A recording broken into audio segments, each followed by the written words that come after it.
You ask Tiger to solve. This deals with linear equations with one unknown. The final result is x equals -3/4. Let's solve it step by step. Simplify the expression. Expand the parentheses. Multiply the coefficients.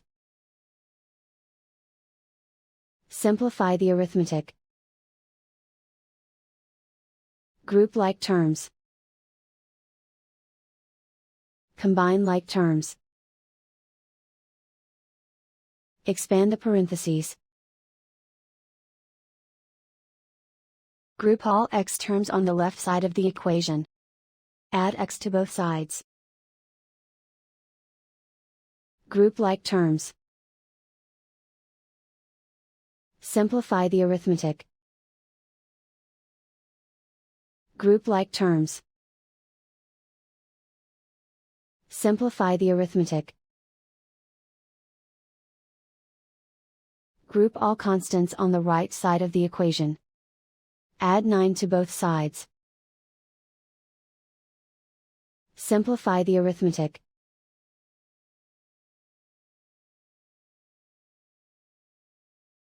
Isolate the x. Divide both sides by -16. Cancel out the negatives. Simplify the fraction.